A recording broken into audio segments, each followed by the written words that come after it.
27 हो गया हमारा।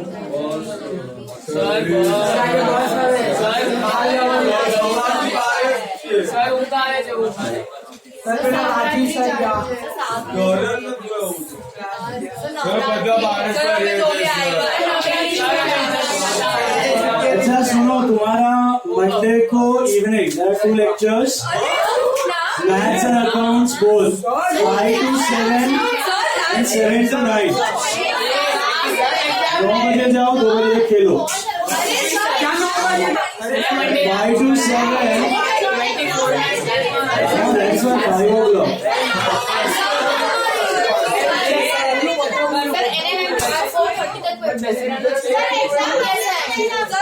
तो 6 to 7:30 and 7:45 to 9:50 Monday evening 6 to इसका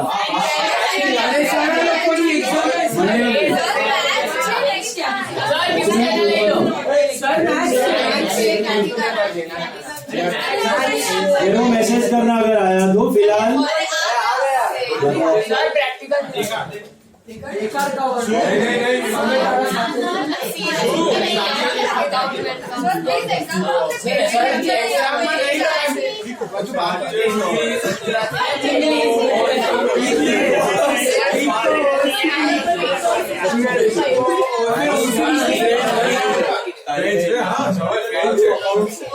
वो मारी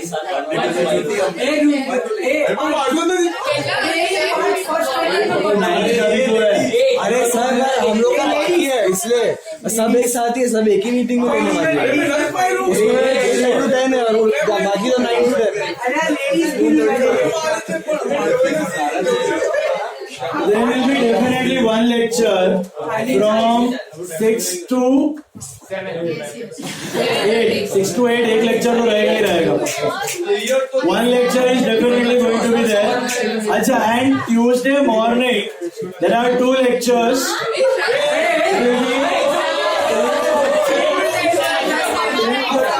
12:30 to 2:30। Tuesday छुट्टी है।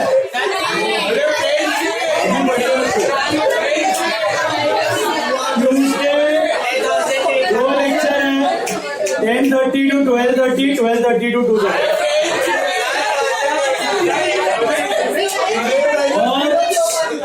और सैटरडे इवनिंग की 2 रहेगा और संडे मॉर्निंग की 2 रहेगा।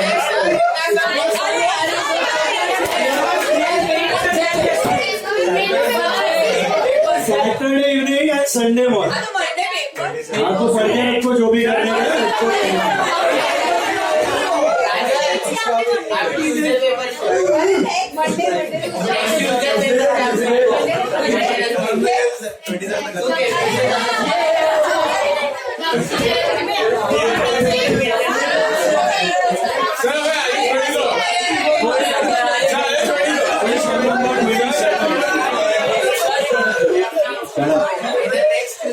मंडे को एक तो फिक्स है 6 to 8।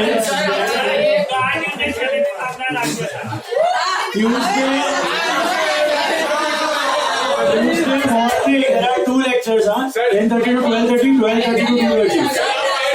तुमको नहीं आने का ना, तुमको लगता है कॉलेज का एग्जाम बहुत बड़ा है, बहुत मार्क्स काउंट होएगा, बहुत वैल्यूएबल है, गो एंड गिव। उसमें बहुत स्कोर करके मतलब है तो दो। तुमको ये फालतू लगता है ना, फेंक दो कचरे का डब्बे में। तुमको पता है, you should determine what is important, you should know that, have some sense. चलो, sum number 27, omega limited prepares accounts. उसका नोट लिख दो, प्रीवियस सम का।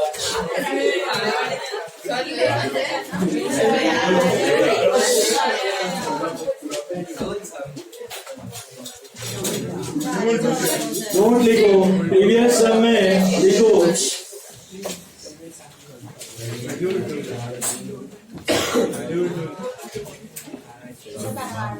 गुड्स। पहला पॉइंट ई का लिखो, पॉइंट ई का लिखो। Goods worth 40,000 unsold on consignment. goods worth 40,000 unsold on consignment will be ignored. Goods worth 40,000 unsold on consignment will be ignored as we are the owner as well as they are included in the physical stock. As we are the owners as well as they are included in the physical stock. Okay?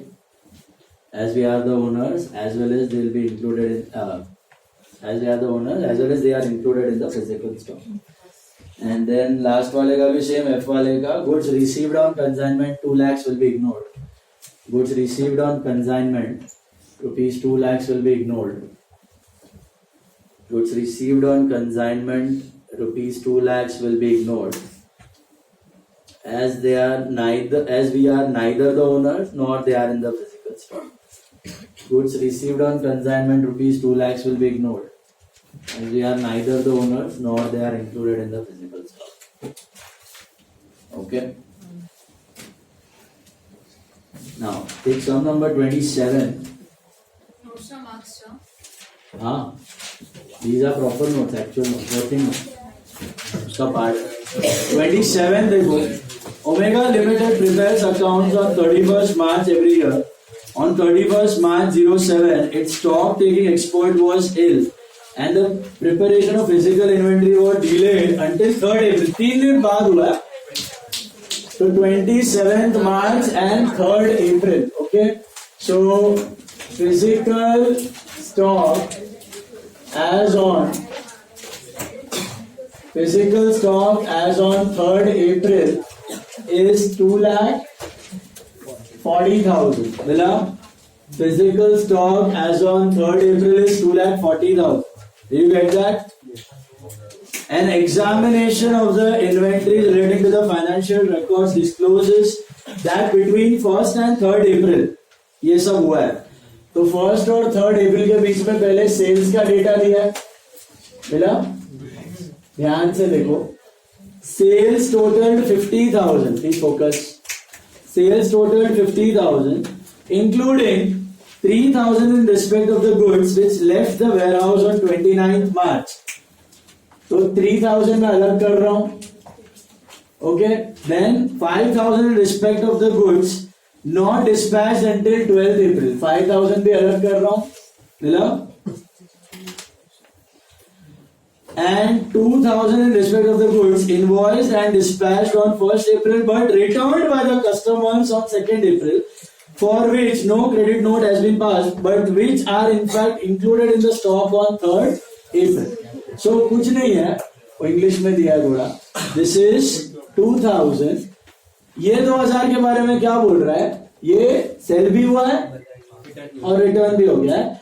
Credit note की entry मतलब book में वो credit note वाला part 1 से 3 के बीच में record करने का रह गया है, बट माल आ चुका है. 3rd अप्रैल के स्टॉक कैलकुलेशन में माल आ चुका है.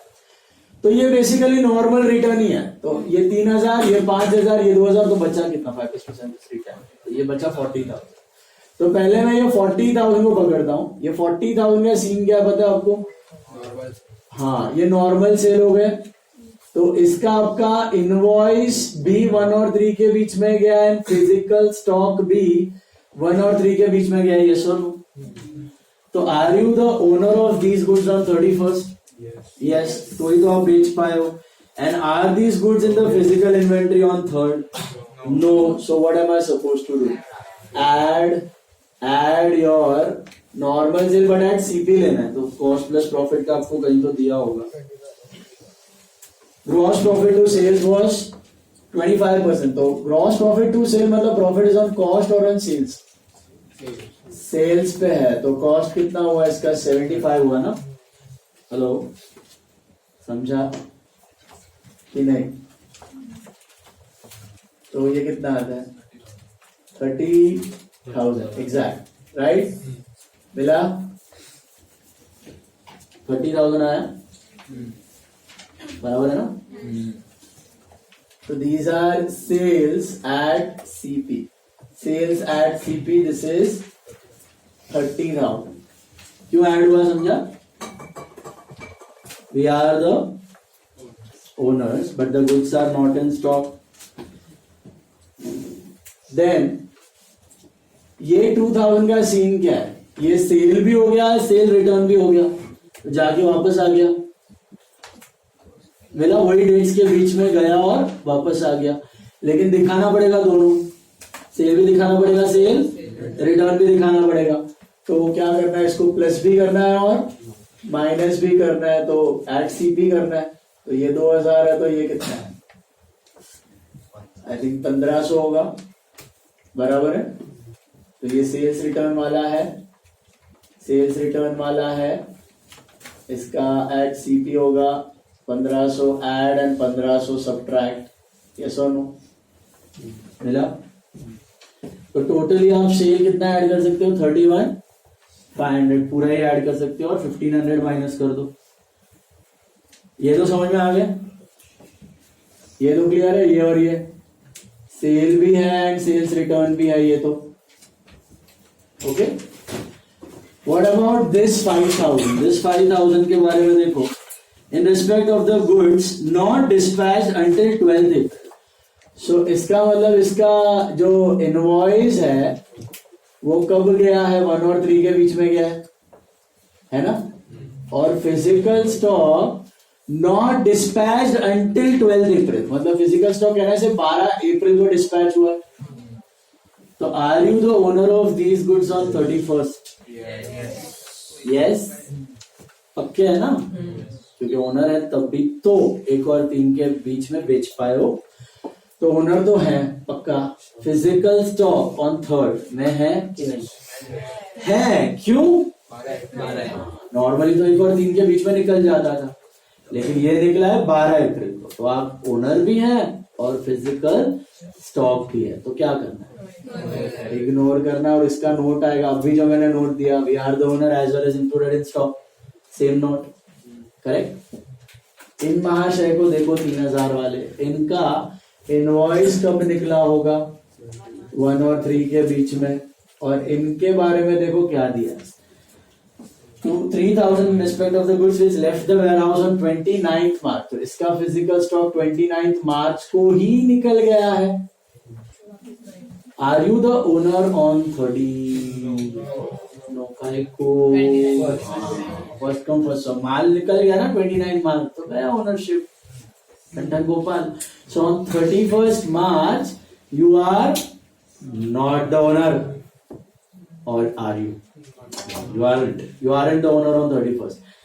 And were the goods in the physical inventory on 30th? Type को।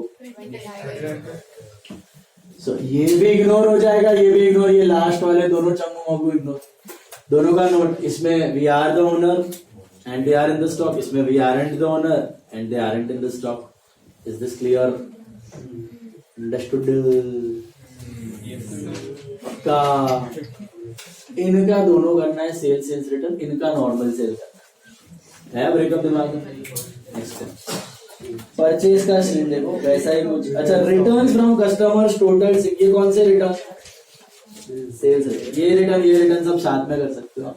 सेल्स रिटर्न क्या करना है, वापस माइनस ही करूंगा, बट एट सीपी ले लूंगा। इसका सीपी क्या होगा, ये 6000 है ना, तो सीपी कितना होगा इसका, 4005। रिटर्न समझा ना?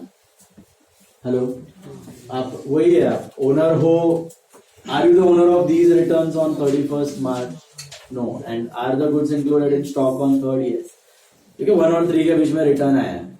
हेलो, तो माइनस। फिर परचेज टोटल 28,000। परचेज का भी एक नोट बना देते हैं, परचेज का वर्किंग नोट 3। परचेज टोटल 28,000 के 3 पार्ट है, 743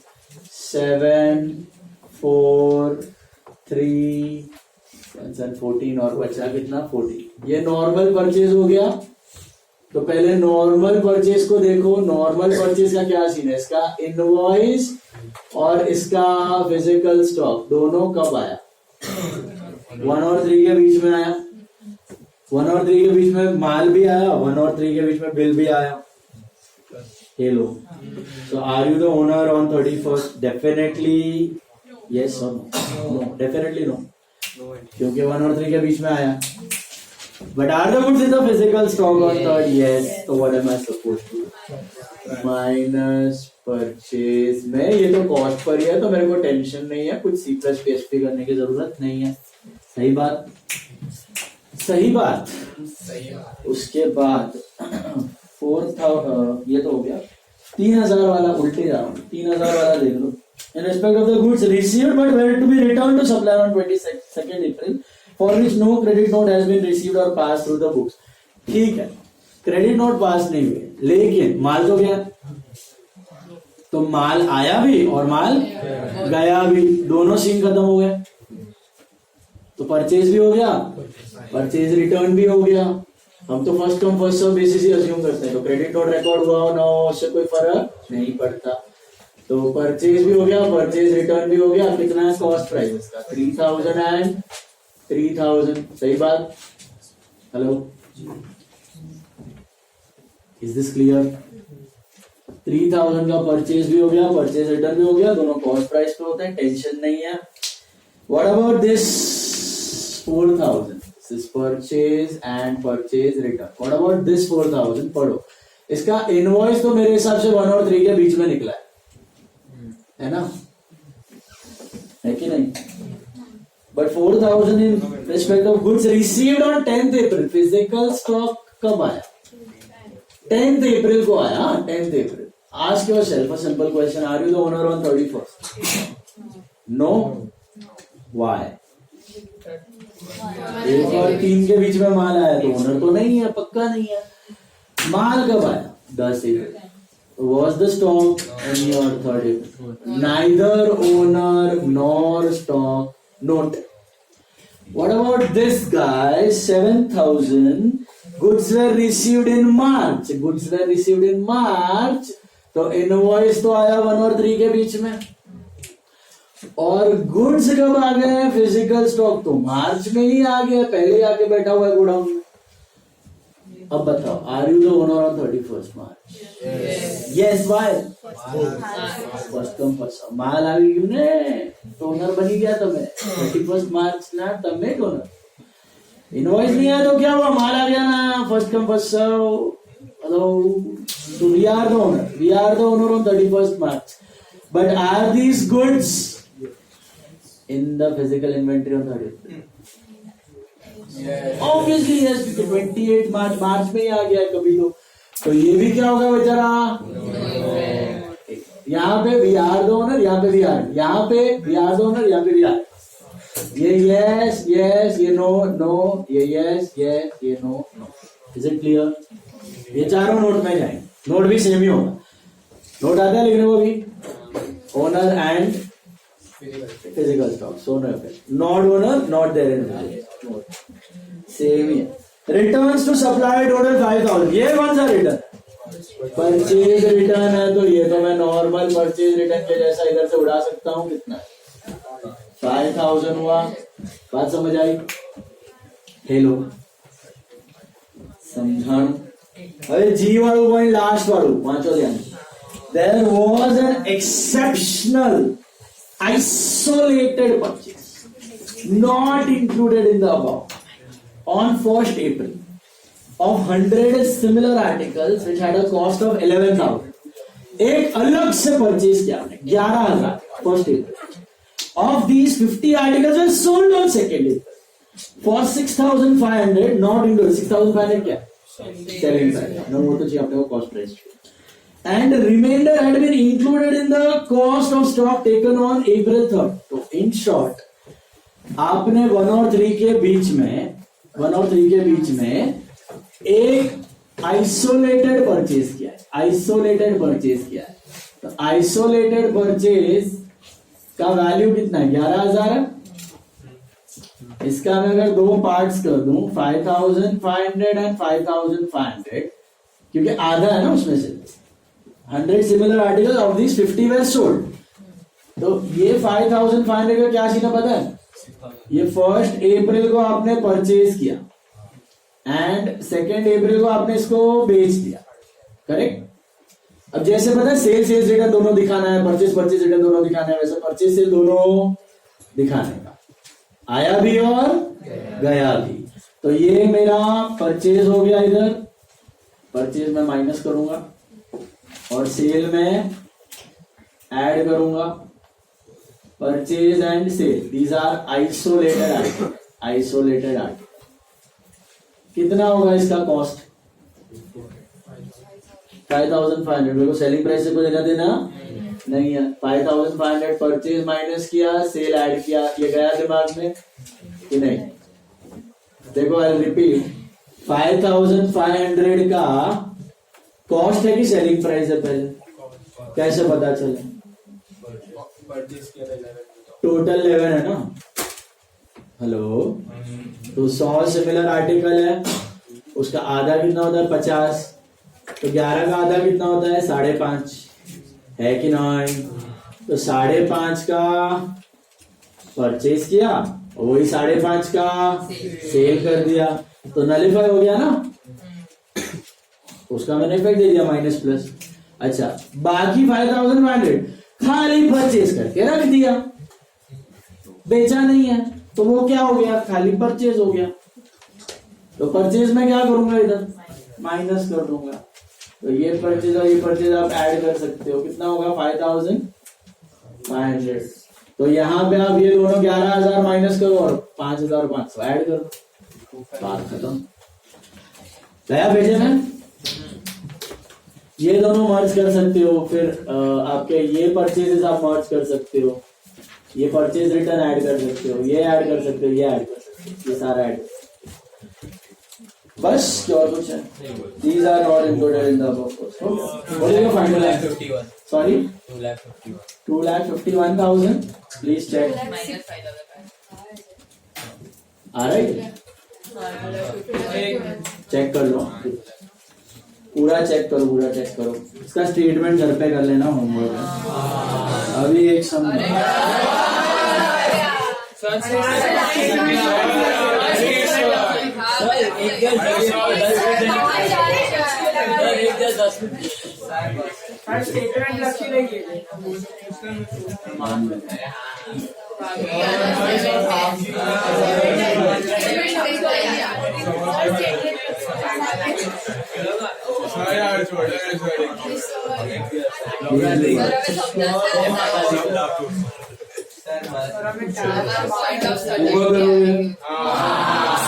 मेरा लेक्चर अभी कब आएगा? शायद मंडे आएगा, नहीं तो फिर ट्यूसडे मॉर्निंग। ओके, देखो ये 25th वाला सम है, ध्यान से देखो। 25th आई एम डिस्कसिंग, यही कंसेप्ट है। Moon limited keeps no stock record, but physical inventory of stock is made at the end of the quarter. Physical inventory हर क्वार्टर में करता है वो।